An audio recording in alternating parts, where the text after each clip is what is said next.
Welcome to the Fit Vegan Podcast, the show where we help you optimize your health, fitness, and mindset on a whole food, plant-based lifestyle. My name is Maxime Sigouin. I am a former triathlete, powerlifter, bodybuilder, and basketball player, and I've been vegan for 9 years. I've also been able to coach over 350 vegans from 20 different countries to completely transform their bodies and their health. I'm excited for you to listen to today's episode. Let's get into the show. All right. Good morning, everyone, and welcome to another episode of the Fit Vegan Podcast. So you guys have been following my journey along. I am back in Vancouver, and I'm currently staying in downtown. So if you hear some trucks, some noises, some ambulances in the background, I apologize for that. Excited to move to my new space where it's going to be zen and quiet, fully out in nature. For today's episode, I want to talk about endurance races. So there's 5 things that you need to know before signing up or committing to doing an endurance race. So that could be a triathlon, a sprint, an Olympic, a half Ironman, a full Ironman. It could be a marathon, a half marathon, whatever run may be that is a longer distance. Because as you guys know, I've probably done over 30 different triathlon of different distances. I've done some half marathons. I've cycled from Vancouver to San Francisco. I've done a lot of long distance races or activities. And there's 5 things that I want to share that I see people do when it comes to wanting to improve their body composition and for fat loss, which is not actually serving them.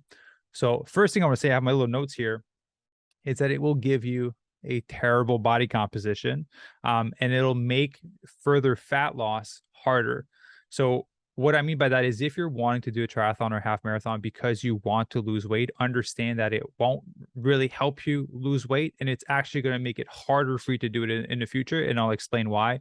First of all, when you're going to be expending a lot of energy, and most endurance races are cardiovascular related, right? They're not like strength related. You're not going to be lifting weights in the gym for 10 hours a week. You're probably going to be doing cardio for 10 hours a week, and so you won't be doing a lot of activity that will promote the growth of lean muscle tissue. And if you want to improve your body composition, you need to build muscle and you need to lose fat, right? Fat needs to decrease, muscle mass needs to increase. And by doing that much cardio and the way that people naturally fuel themselves when they do this type of exercise, they're not creating an environment where you are able to build a lot of lean muscle tissue, mainly because, again, they're not focusing on hitting protein and they're not adding strength training into the regimen. They're just focusing on swimming, biking, running, or just running, or whatever sport you would be doing. So it's not conducive to you actually shifting your body composition in the right direction. And again, you're doing a bunch of cardio, no strength training. You're eating away at your lean muscle mass, and you're not fueling yourself in a way that is allowing you, again, to build that muscle. If you want to build muscle as an endurance athlete, it is a lot harder because you're doing so much cardio. And so you're bringing your body in the opposite direction. Like, cardio to a certain extent is good for your transformation. It's good for heart health, but past a certain point, which you are certainly passing if you do an endurance race, it's not going to be conducive to you like building and retaining lean muscle tissue. So that's number one. The second one, it's going to make it harder for you to lose fat in the future simply because your work capacity will have increased. So how much your body is used to performing exercise will have increased. So when you first start off, and I tell you to do a 5 or 10 kilometer run, or even if I'll put it in miles, 5-mile run, you're probably like, oh my God, that is such a long time. And then, you can train for 6 months to a year, and now you're able to run 5 miles like as a warm up before your actual workout. And so your capacity to put out energy and to complete a workout is a lot higher because your body got used to it. You're a lot more efficient at performing a higher amount of exercise. And so if you do endurance races, or you're currently doing endurance races, and you try to lose fat, improve your body composition, and build muscle, it is going to be more challenging because you know that we have to create a deficit for that shift in body composition to happen, whether with exercise or with nutrition. And we can only bring your nutrition so low because we don't want to affect your performance when you're doing sports. And we can only, we have to add exercise, but if you're already doing 10 hours of training of swimming, biking, and running, we would have to add more to that versus someone that's barely doing any cardio and I throw them an extra 30 minutes, their body's like, what is happening? We need to burn right now. If I throw you an extra 30 minutes, but you're already doing 10 hours a week, it's not going to make that much of a difference. Right. So it does make it more challenging to improve your body composition. And it does make it harder for future fat loss because, again, your body is just used to such a huge output of exercise. So that's number one thing you need to know before you do an endurance race. The second one is you need to be clear on why you're doing them. And I'm only going to say this from personal experience. I'm not going to say that that's how it is for every single person that does endurance races. Um, but for me and for a lot of people that I personally know, a lot of it was evolved around escapism, right? Um, I don't drink, don't do drugs. To me, sports was my way of escaping the hard things that were happening in my life. And for a lot of members that I've had, and for a lot of friends that I know that are in that space, there's demons inside that they don't want to deal with, and that we use endurance sport as a way to not deal with it. Because, and realistically from experience, like if you're on a bike for 4 hours, you're doing the same repetition. You can just shut off your brain and do what you need to do. You don't need to think about what's actually happening inside or happening in your life. If you're swimming, for 2,000 meters, for 3,000 meters for a swimming session, you just shut off your mind. It's very repetitive. Same thing with running, right? You can just zone out, close your mind. You don't have to think, you just do this. So a lot of people love endurance sports for that reason. And again, I love the endurance community, so I'm not attacking anyone in the endurance community. I just want to say, like, that's why I did it.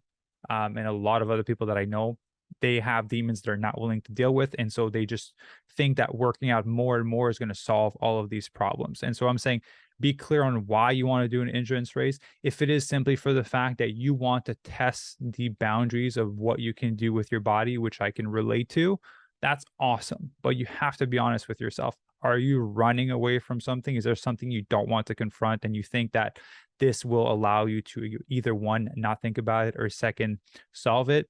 Are you doing for fat loss purposes? If you are, there's a way more efficient way to do it, right? The only way I would say, like, you do endurance races if you actually genuinely have a love for it and you're very curious to see what your body can do. Those would be like the two main reasons that I can think of. All right, so that's point number two. Be sure on why you're doing it. Make sure it's not out of escapism, because it won't change anything. It'll actually hurt you more in the long run, because you start to develop an addiction to the numbing that comes into your mind as you're doing these repetitive movements of swimming, biking, and running. And so, yeah, I just want you to have a healthy mind. And so be careful as to why you're doing it. So point number three, it'll take you a lot more time to lose the fat than if you were to do a proper fat loss phase. Again, just referring back to point one, if you're doing 10 hours of cardio and your body gets used to it, therefore we have to do 11 hours of cardio for us to create an additional deficit, versus someone that's never really worked out before, or that workouts consistently 3 strength trainings a week, 2 cardios of 30 minutes, or one cardio of 30 minutes, then we can bring their cardio to 45 minutes a week, right? And right there, we'll be able to create a deficit. And so it's such a smaller amount, and it's so much more manageable than for you to go from 10 hours to 11 hours a week of cardio on top of throwing some strength training in there. So if you're doing for fat loss, there's a way easier way to do it that is a lot more manageable in terms of time. Because I see so many people, they want to lose weight. I'm going to run a half marathon. They're training for a half marathon. You're training 5 to 10 hours a week. You have kids, you have work. Like, how is that manageable for you to run 5 to 10 hours a week? And you're not even doing strength training in there. You're not even like watching your nutrition in there, which that will be the next point I'm talking about. Like, it's not manageable. It's not realistic for you to do that for the rest of your life. And so there's a lot easier way to do that. If you just want some information on that, there's a link down below. That's how we help our members. You don't have to do like hours of cardio per week. So point number four, which we talked about nutrition, it's not a freebie to eat everything that you want because you think that you're burning so many calories and that your body is just going to burn through it. I've seen this so often. So here's the thing with endurance training. You're training for a specific event. If you're doing triathlon, it's swimming, biking, and running. If it's running, it's running. Like, the whole goal of your training is for you to become efficient at performing that movement. So if we break down what efficiency is in sport, is your body's ability to perform the movement at a high level, at a low energy expenditure, so that you can go faster and longer. And so the more you become efficient, the less calories you burn at actually performing the movement. So for those of you guys that have been training for 6 months, a year, 2 years, 3 years in endurance sports, you're like, oh my God, I just did like a 4-hour bike ride and I burned 2,000 calories. Therefore, I can eat 2,000 calories more. Like, no, this is based off a generic Garmin tracker or Whoop or whatever you have. Like, those calorie trackers are not accurate and are not taking into account the efficiency that your body has built into performing these movements. All right. So the more you've trained a specific thing, the more efficient it is, which is why you're able to perform, put out more wattage on the bike, run faster at a lower heart rate, but you burn less calories. So therefore, it is less of a stressor on the body that would require it to do to be in that deficit to lose some fat. And so it is not a free for all. If you're training for an endurance race, you think you just eat whatever you want, how much ever one you want, and continue to lose weight. That is not how it works. And that is one of the main reasons why a lot of amateur endurance athletes have terrible body composition, because they just eat whatever they want, carbs and fat, right? No emphasis on protein to build lean muscle tissue, to improve recovery speed, just carbs and fat. I can eat whatever I want. I'm burning a lot of calories. Terrible body composition. And you're just digging yourself in the hole in terms of fat loss and actual performance, right? So it is not a free for all. I made that mistake at the start, caught myself, learned, and then that's how we're also training our members that are doing endurance sports. We have a few cyclists on the team for our members, and a few triathletes also. So point number 5 is, if you're considering doing endurance races, and this has nothing to do with fat loss or anything, make sure you hire a coach. And I know you guys are probably tired of me saying, like, hire a coach. I have several mentors and coaches in my life. I've been very upfront and open about this. But here's the thing with endurance sports. If you're doing running, for example, and logically you think like, oh, if I'm late for the bus, I can run for the bus, therefore I know how to run. No. Doesn't mean you have the ability to run, but it doesn't mean you're running with a good form. If you're going to be training for an endurance race, there's going to be a ton of repetition of the same movement. So imagine if you think you know how you run, to know how to run, but you actually have a terrible running form, right? Bent over, landing on your heels, you're not leaning your body forward, like terrible running form. What do you think is going to happen if you do that repetitive movement 10 hours a week for 6 months? Eventually, you're going to get injured. You're going to create imbalances in your body. And so it's very, very critical, especially in the endurance space, that you have a coach to make sure that you're doing everything with the right form. If you're swimming, make sure you have a coach that teaches you how to swim properly. I've seen so many people mess up their shoulders and their neck and their back because they're swimming cross-armed. They just don't have a proper posture. Their bike is not adjusted properly. They're putting in like 10 hours a week of bike training for 6 months to a year. What do you think is going to happen to your hip and your knees and your back? It's going to be in pain. And then you're trying to go and run with a bad form. That's why a lot of endurance athletes get injured. They're not practicing the right form. Like, it's the most dangerous part of that sport is if you don't have the right form, the right adjustment, you're repeating a bad movement for you, a terrible biomechanic, for hours and hours and hours and hours. It's a lot better for you to learn how to properly run, how to properly set up your bike, and how to properly swim. That way you can repeat the proper motion. It's going to greatly reduce your risk of injury, right? Doesn't eliminate it 100%. A lot of people that have good form still get injured because it's a lot of volume on the body, but you're going to greatly reduce your risk of injury if you're able to get the proper form down, which we do form check for our members that like to run or bike or swim. They send us a video and then we give them some feedback on what to adjust, because again, I have multiple years of experience in the endurance space. And so make sure you get a coach so that you practice the right movement.